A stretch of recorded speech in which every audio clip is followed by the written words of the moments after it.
So those types of skills, very much I learned working for another company. When I switched to becoming a business owner, I made a ton of mistakes. You just learn through experience, you learn by making mistakes, but I think I found within the first couple of years, I wanted to surround myself with other business owners to be able to learn from them. We partnered up with the janitorial company, a security company, and learned a lot of things by just, rubbing shoulders with them, being able to share clients, but also then, what do you do in this scenario in terms of just being able to manage the internal part of the organization. Exit Plan is a podcast for business owners and those who want to be business owners. I'm always in search of the lesser-known stories of entrepreneurship. In the Exit Plan podcast, you'll hear stories from startup to sale and hear from the professionals who helped business owners achieve their exit. Hosted by me, author and private equity manager Dana Robinson, along with my co-hosts and guests, you'll hear real stories, tips, and tools that will help you plan for the exit you want, whether you are still working at a day job or running a business. Let's get started with this episode of the Exit Plan podcast.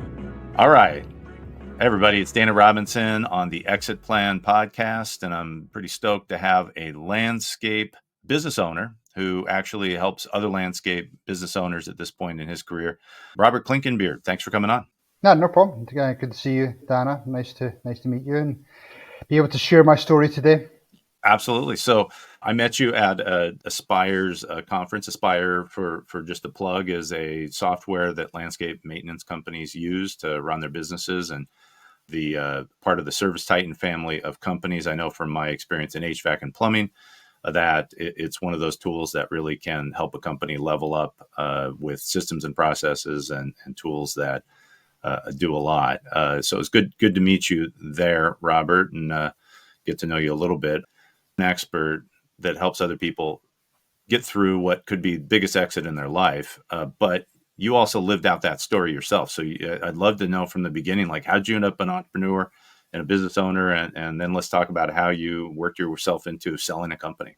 Yeah, no problem. Yeah, it goes back a little while now, but obviously with my accent, you can tell or maybe tell that I'm from Edinburgh, Scotland. After I left college, one college I went to do a landscape college, got my degree there in the west of Scotland, worked for some government agencies doing landscaping, and I got a little bit fed up with the weather, first of all. I mean, Scotland's a beautiful place, but it can get pretty wet and rainy. And then, I just felt as though there wasn't many opportunities for me to grow as an entrepreneur. So back in 99, after taking a beautiful trip out to Scottsdale, Arizona, I ended up moving there, 6 months later. Did a few basic jobs, but I ended up getting a job with a big company called Valley Crest at the time, and loved working with them, got some amazing training. But I just felt as though, they were very much, looking after the corporate to such a big company. I felt as though it was a number. And I thought, well, maybe I should give this a shot myself. So I believe it was in early 2001, my partner and I, who worked with Valley Crest, left. We started up our own commercial landscape company in 2001. And, we were out there early morning, and, Phoenix, pretty hot during the summer. So we were out there at 4:30 in the morning, beating the heat. We would go out there, do all the grass cutting, the shrub pruning, so work 8 hours in the heat, go home, get showered, and then go out at night and network, go out and try and get new business. So, it was a pretty hard slog at the beginning, but we just started to get some new accounts. We eventually got enough that we could come in from the field and just purely working on operations and business development. And then over a period of 15 years, so pretty rapid growth, we grew to over 20 million.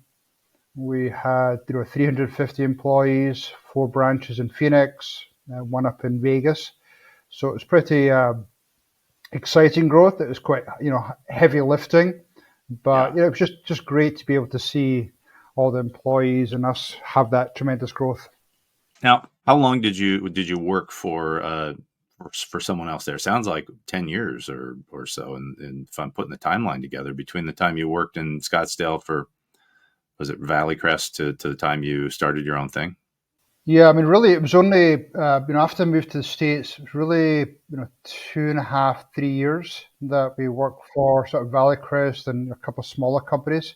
So yeah, it was fairly quickly after I moved to the States, and I suppose this was living that American dream per se, where I just felt as though if you work hard and put your head down, you make connections, you do a lot of networking, then usually you're rewarded by having a pretty successful business.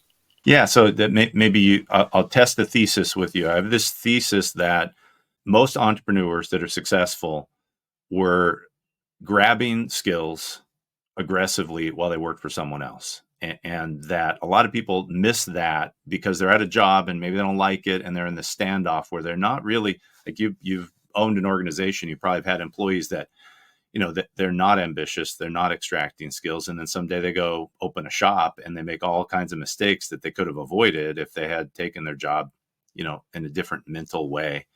Do you feel like when you were working that 2.5, 3 years, that was that a time for you to really grow in ways that allowed you to become a successful entrepreneur? Yeah, I think it did in some ways. I mean, certainly all the technical skills it helped me with, learning how to take care of customers. That was something I learned. Looking after some of the financial piece about job costing and how to really manage jobs and make sure your profitability. So those types of skills, very much I learned working for another company. I certainly, when I switched to becoming a business owner, yeah, I made a ton of mistakes. And you just learn through experience. You learn by making mistakes. But I think I found within the first couple of years, I wanted to surround myself with other business owners to be able to Mm-hmm. learn from them. So we partnered up with the janitorial company, a security company, and learned a lot of things by just rubbing shoulders with them. And How did you do that? Did you create like a sort of intermingled best practice group or a network of some kind? yeah, it's almost like a little informal mastermind group per se. So, we'd meet up maybe once every week, every couple of weeks, and just, it's part of the conversation to be around, being able to share clients in terms of, who the client contacts were, but also then, what do you do in this scenario in terms of cash flowing and, finding a good bookkeeper, just being able to manage the internal part of the organization. So that was a huge help because I had no clue up until that point. Interesting. So you had visibility at the job into a lot of things, but not enough that you could just waltz into owning a business and not make those mistakes and not need to get those from some new source. That's So correct. you found the was it important? I mean, obviously you're not networking with competitors at this point, so you can share clients and resources with these other businesses. Did that still leave you lacking something that you needed from the industry itself, or do you feel like that these other businesses correlated enough? Yeah, certainly some of the business practices and being able to find out who the right clients were, and so that certainly helped a lot. But in terms of business, I just felt as though joining a business groups, associations like the Landscape Association. Early on I joined a big group called the Entrepreneurs Organization (EO). Hmm. Yeah. So just being around other business owners and learning through their forum meetings and learning other challenges they were going through. So that was a huge part of growing the business and just being able to make sort of less mistakes, learning from the challenges they've gone through. So I think that Yeah. was certainly a big part in how I helped to scale the company successfully. When you went into business, did you have a grand plan for let's grow this thing to $20 million and take an exit? Short answer, no. I don't know. Maybe just coming from that, Scottish roots, and my parents weren't necessarily entrepreneurs. I think my business partner, he had a little bit more ambitious than I was, being from the States. So, I was thinking, maybe we get up to 2-3 million ish range, and so I kept having to pinch myself as we went through those different thresholds: 5 million, 10 million, 15, 20 million. There's a lot of challenges along the way. And I think as I as we broke through some of those thresholds or plateaus, it gave me a lot more confidence. And then it was like, well, can we get to 30 million? Can we get to 50 million? And Yeah. what do we was needed to take to get to that next level? Is it another software platform? Is it another manager who has that experience? Do we need to move to a different state? So you went through all those different types of thought processes. Yeah, that's fantastic. I mean, I've seen so many the trades in particular that kind of hit these hurdles at sizes. It's maybe escape velocity is a problem until you get at 3 million, and then people get stuck between 3, 4, $5 million and can't figure out why they can't keep more money. Um, what are some of the you talked about plateaus? I think of them as speed bumps that people sometimes can't get over. What were some of those for you, and how did you overcome them? I think the cash flow was a huge part of it. Early on, we made the mistake of just not billing enough. We weren't collecting quick enough. So we changed our business model to, rather than billing at the end of the month, a lot of our maintenance contracts, because we were predominantly recurring revenue. So we changed to more billing at the beginning of the month. So that was a huge step for us. And then another big step for us, we rather than waiting for clients to ask us to do upgrades or enhancements on their projects, we went into almost moving from a landscape company to almost like a sales machine. We read the book, we saw Chet Holmes, with the sales machine. So we changed our whole platform to selling a lot more and getting a lot of our managers to be constantly selling and bringing in the tools that helped us to sell to companies. So that was a big step. I think the third thing was, finding ERP type system to help us, like Aspire. We used Boss at the time to help us to be able to job cost, to be able to estimate jobs quickly, turn around proposals really quickly. So that was probably the third piece. And then I would say probably the fourth piece, which is probably, I would say, the most important, is finding the right people. We brought a lot of people into the company early stages, but they weren't necessarily the same people to take us to the next level. Right.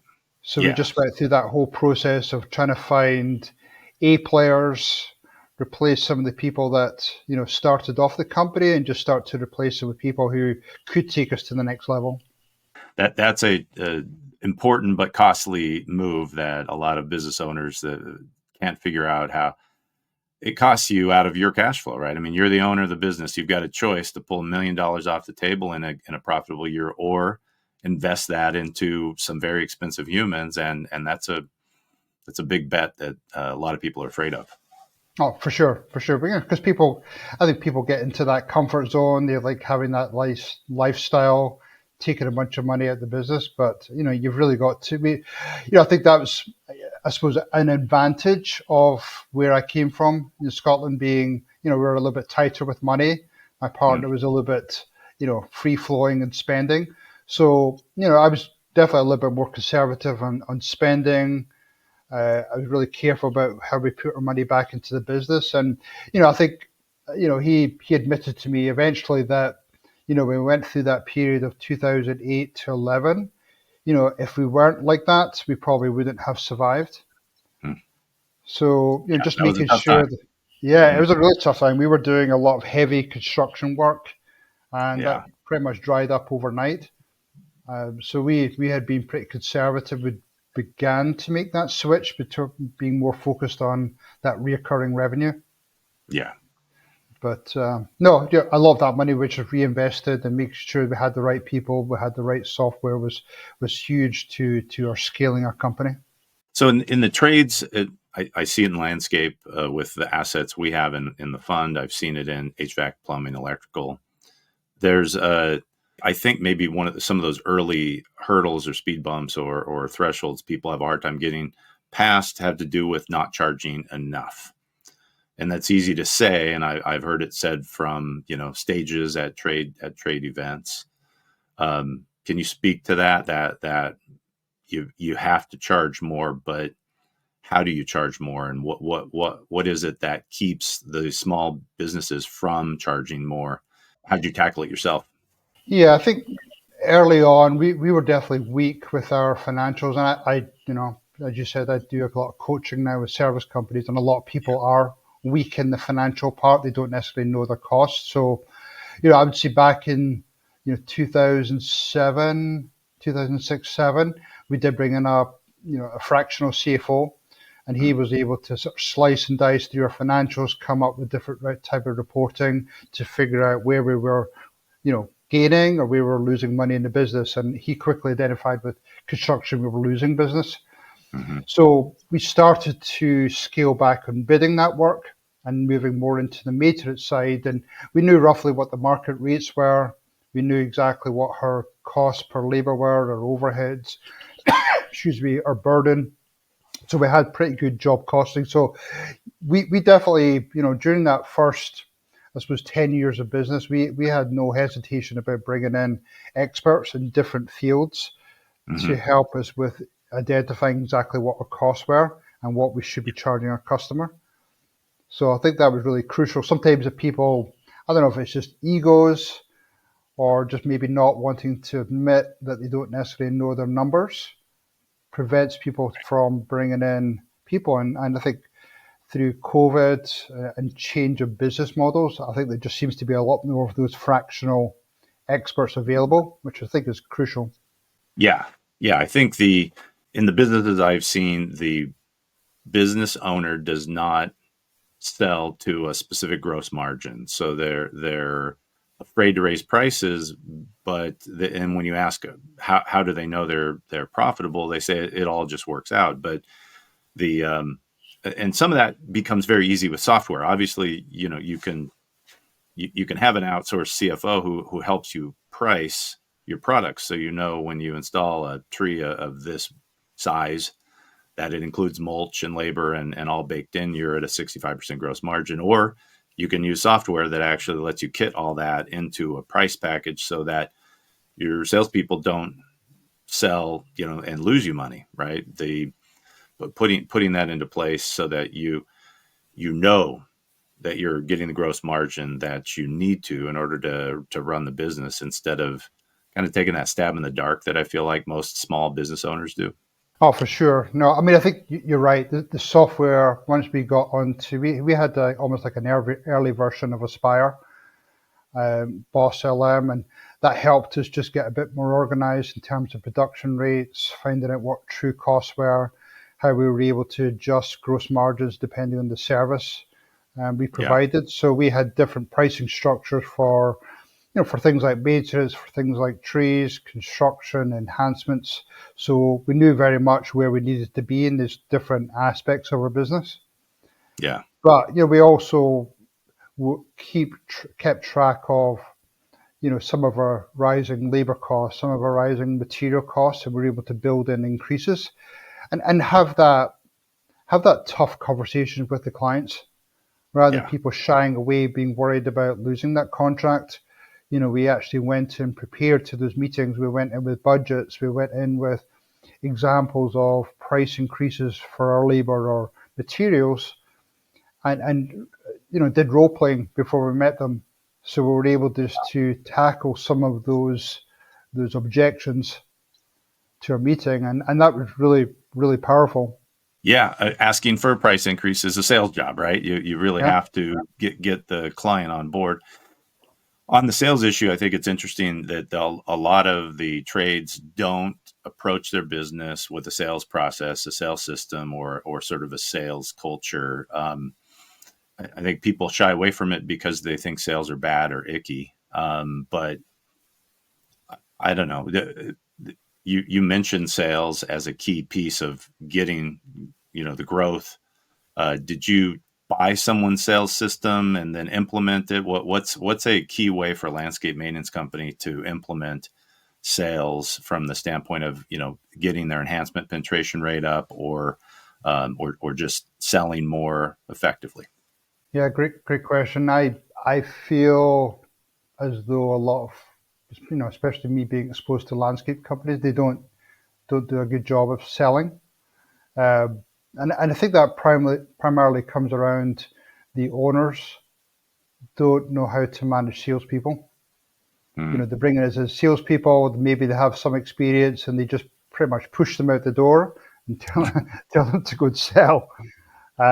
We took a totally different approach. I said we did adopt the Chet Holmes sales machine. I don't even know if it exists anymore, but we brought them in as consultants. We brought in our sales pitch, our elevator pitch. We did a lot of lunch and learns with our clients, and we had the real well scripted, sales presentations. And that was then adopted company wide, even down to sort of lower middle management. And then we brought in a bunch of tools to help that selling in terms of, things like, fact sheets. We'd actually provide laptops or tablets with a lot of account managers. So if they were meeting face to face with property managers, they were able to write that proposal right there and then. So just that quick turnaround. So, and then things like renderings, just all the added tools to, we were at probably a 20% closure rate before we adopted this, and it took us up to like a 60, 70% closure rate, and that helped us tremendously. And our penetration rate was anywhere from 100 to 120% over our base maintenance contracts. So it's made such a big difference.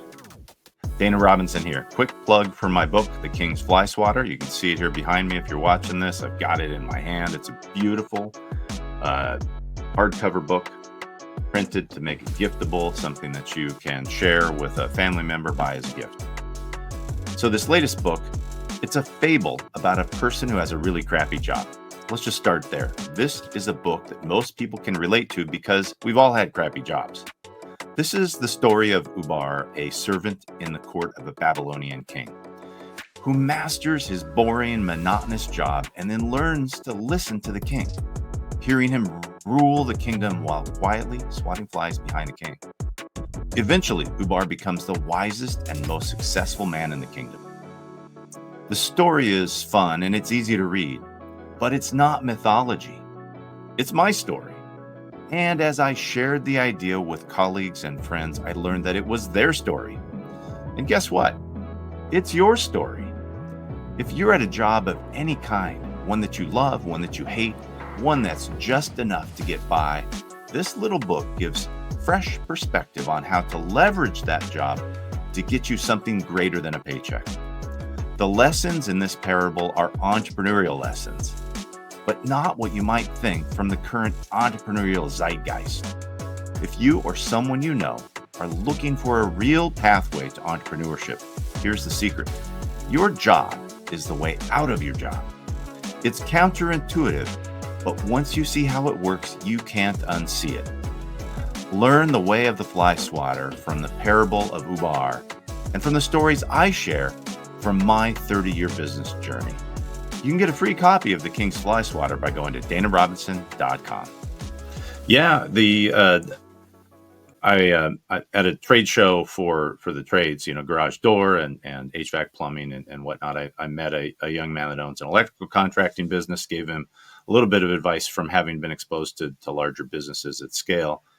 And on one of our calls, he said, "Hey, you said, like, I got to have a sales process. I'm almost done writing it." And I went, "Oh, no, you don't have to. It's so easy to just buy a sales process from somebody and implement it. It's so much better. It's already proven. You're a contractor. You're an expert in your field. You're good at that. Productizing became an easy thing for him to figure out how to do, and then measuring margin and creating some ascension model. Like, he nailed the product. When it came to the sales process, he thought he had to invent it, and it took him months to write a process. And maybe it's great. Maybe he's accidentally a sales genius, but it's so easy for any business to say who is doing sales as a program that we can subscribe to, buy, implement, and manage to. And then you've got all these tools, KPIs to measure, ways to incentivize success and reward people for doing what you're asking them to do. And When you went through that process, did you have resistance? Do you have people that just didn't want to sell, felt like it was something that they didn't like to have to do?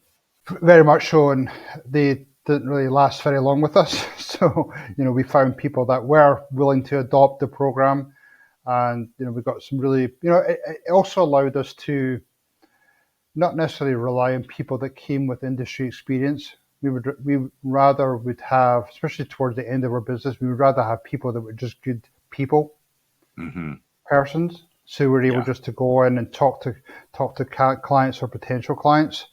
So that was definitely a lot more successful. We had so much expertise within our company that we're able to bring in that that landscape knowledge, but we Yeah. just wanted to bring in new fresh people. Once we sold the business, the buyer actually put us through the Sandler sales training system. And again, we were learning new things from that, and we adopted it. So I agree 100% that stick to a proven sales system, and then just make sure it's adopted throughout the company. You're constantly reinforcing people, Yeah. bringing in these KPIs. So I agree 100% with you. Yeah, and the reinforcement, I feel like the job then of the leaders becomes kind of serving the Kool-Aid, because resistance takes a long time to go away. And when I've been in operations, I feel like I'm the cult leader, just telling people sales is not sales, it's service. But follow this because it's better for the customer. The customer doesn't want a dead bush. They would like to be sold an enhancement. They want to buy the enhancement. We have to notice those. We have to turn those over to our account manager. We have to be excited that we've sold, but it's not sales for sales sake. It's not some mercenary business. This is what we do to service our clients, whether we're in any of the trades, and getting that into our kind of boots on the ground team it's always a challenge. And I feel like it's almost a daily drip of Kool-Aid that they have to keep believing that the customer is better served if we continue to sell. 100%. Yeah, I actually just got back yesterday from a 2-day account management training course. Large company out of Raleigh. They had 30 plus account managers. And they had training for a while. They've acquired several businesses over the last few years. So just the system had slipped. So just to be able to go in, and you're right, just remind people it's all about relationships. It's all about trust. It's all about communication. And that was just a constant message coming through the 2 days of training. And people, just a nice refresher for them. Or the new account managers were saying, "Oh yeah, I haven't heard this before." So it was just super cool being able to present that to people. Yeah, and that's a tool for kind of important transition to a sales organization, right? Is that you implement the system, someone can sell you, and then you have to be sure that it's constantly being kind of put into the ether of the business, or it's what's the word for, is it entropy, where things just sort of devolve into chaos, and it's up to you to kind of create gravity constantly around the value of that. 100%. Yeah, I mean, this, it's, the book, James Clear, I think, talking about atomic habits. It takes 90 days for it to become a habit, and so yeah, I'm going to continue this training for the next 6-9 months, just again that constant enforcement, and just so they are drinking the Kool-Aid. So yeah, 100% agree. I love that. So there's a point in your business where you're seeing it grow and you're like, more. What's the point at which you say, hey, we have something that's got some value that someone might pay us a bunch of money for? Yeah, I think just we've got some valuations done before. It didn't necessarily look great, but then I think one of our moves going up to Nevada market was just to expand our footprint a little bit and make us a little bit more attractive. I think we realized we were onto something. We built a great brand. We'd kept things fairly small in terms of just within our state, built up a good band, and we thought, well, if there is a value here and we do want to eventually have an exit, we should start to just expand that footprint. So we did expand up to Vegas. We start to do some present some awards on a national level. We started to get more involved nationally just to get our name out there. So that definitely helped us out. And then, we did look at, we had some opportunities in Florida to take on some, $1 million HOA projects. So that was something that was really exciting. And I think that at that point, unfortunately, we just start to see some cracks in the partnership between, my partner and I. Did we want to expand? Did we want to sit in our comfort zone? So just that started to, gnaw away at it a little bit. Mm-hmm. And then eventually that, became a pretty big challenge because I was still driven to grow. I was part of, the scaling up group. I was going to all these different programs through EO. And so I was still pretty hungry to grow. But eventually it became, just a real challenge between us. So we started then to think about, well, what's our next step? Do we sell to each other? Do we look at having an exit? And I think just by chance, an investment broker, called us, maybe on a bad day, and we started to talk to him, and then it just started to evolve. And I think within 6 weeks of that phone call, we'd signed over a deal with him, and we were, he was putting together a pitch book. I think that was in August of 15, and then by end of the year, we probably had about 17, 20 companies come and look at us, which was, exciting, but pretty challenging because, here we are trying to keep it quiet from all of our employees. So that was pretty challenging. We're meeting them off site. We're trying to gather all the information for people coming in.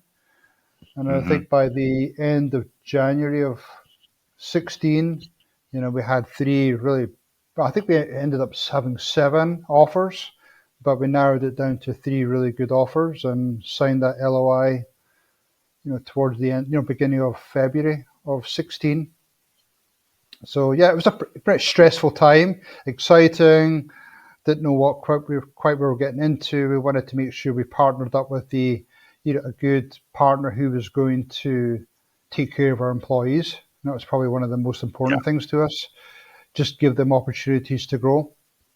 And we thought we chose the right partner. We ended up closing May of 2016. So it was a pretty exciting, stressful. There was so many highs and lows during that period. Yeah, you think this deal is going to go through now, or what's going to happen? Did we pick the right buyer? The due diligence is tedious, right? A lot of deals fall apart during that process. Yeah, for sure. We were worried about that. We actually, during that due diligence, we lost quite a big contract. So that was, pretty stressful to us. And again, just trying to gather all that information without necessarily sharing what we were truly doing. That was pretty challenging. But, we got through it. That was obviously nice to get a nice check at the end of that process. And, we had a commitment to stay on with the buyer for a few years. Didn't quite last that long, but no, I learned a lot from that experience. That I think you mentioned earlier that I'm now able to pass on to people who are thinking about an exit. And one of the things I probably wish I'd done a little bit better job is really plan properly for an exit. I just see so many cases these days of people almost being forced or rushed into some type of an exit, and they're not necessarily capturing the full value of the business. Yeah. So what do you think is, based on your own experience and now as someone helping with best practices, seeing a lot of other people transacting or trying to transact, what's the ideal, what are the big pitfalls, and what's the ideal kind of setup for someone who says, I want to be prepared a year or 2 years down the road to be sure I don't make those mistakes and I get the best value I can? Yeah, I think that's a good question. I mean, I certainly think making sure you have the right leadership team in place. so that you're almost at a point where you're not necessarily involved too much on a day-to-day basis. Having some good software and good reporting, making sure that you're able to see the numbers, and obviously having a good 3 years worth of high performing business, making sure your profitability is where it should be, you're showing consistent growth. I think those are probably some of the biggest things, and just making sure things are cleaned up in terms of entities and business structures, and I think all those things are super important, just to start planning ahead of time rather than rushing last minute. Yeah, because your buyer is taking on more risk if things are a mess, and they pay less for that, or they hold more money back that maybe you don't get, or they retrade because they say this is a mess and you could wait a year and fix it, or we can pay less because we're taking some of your mess. And so Yeah. how far in advance do you think the business like yours needs to be thinking about how do we put this business together and prep it for a sale? I would say 2 to 3 years, to be honest. I mean, I think I feel as though at least start having conversations with, finding, for example, a investment banker or some type of partner that is going to help you through that exit process, talking to your CPA, think about, getting reviewed financials, making sure you're tightening things up in the financial ground, talking to lawyers, just almost like building your seller team in place so that you all Yeah. know where you're going. So, there's probably some great advice that all of them can give you as you're going through that 2 to 3 year process. So, just building that team, I think, is crucial. Thanks. That's good advice, sage advice. Unfortunately, a lot of people don't decide to sell until they've had a couple of bad years, It's so or they have true. a partnership, or a divorce, or a death, or something that Yeah, yeah, I know. sort of forces the acceleration. Well, in terms, let's talk about the best practice side. I think that's a great entrepreneurial journey into the business and back out of the business. And at the end of that, instead of getting back into it, you're now kind of the godfather of the industry, helping other people level their businesses up. Yeah, we definitely, we offer, the different mastermind groups. We offer, coaching, consulting. We probably work with up to 100 companies, from a couple million up to 80 plus million. So I think it's just really nice to be able to go in and share my experience, and being able to position them so they maximize their value coming out of the Mm-hmm. business. So yeah, and we have now 12 people in the team. 3 of us have all had exits. So to be able to provide that real experience to those up and coming owners, and a lot of them don't necessarily have a clue. They've heard about it. There's all the excitement about so many companies being involved in buying landscape companies or other service companies, but they're just trying to figure out, well, should I sell now? Should I just wait and position myself for an exit in 3, 5, 10 years?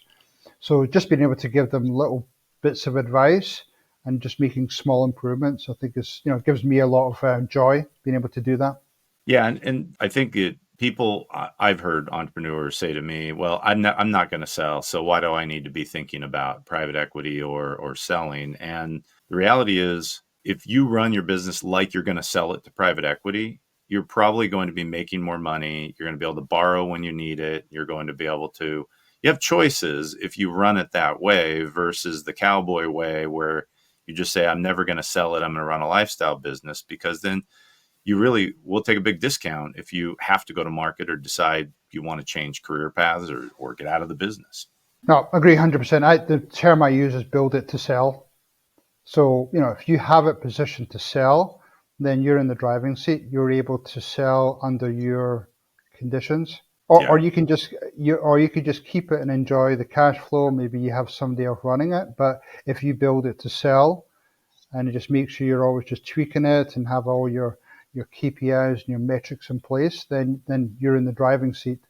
So I agree with that 100%. That's something a term I use all the time. And I have jumped back into my own ventures. I now have, I think, 2 or 3 plumbing electrical companies. So that's sort of, I still have that operational desire, So that Hmm. sort of keeps me in the game a little bit. But I really take great pride and joy in to be able to coach other company owners.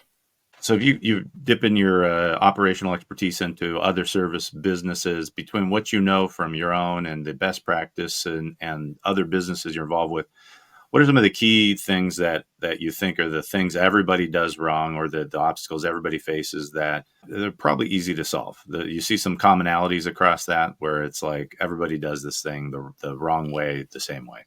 And some of the things we've touched on, just no ERP type system, no computer system, software system to be able to effectively manage your business and give them insight into how they're operating. That's probably one of the biggest things.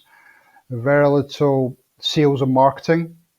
They're just relying on repeat business or maybe just word of mouth. Whereas if they actually brought some type of a sales process in and maybe bring in some digital marketing, then could they really scale the company?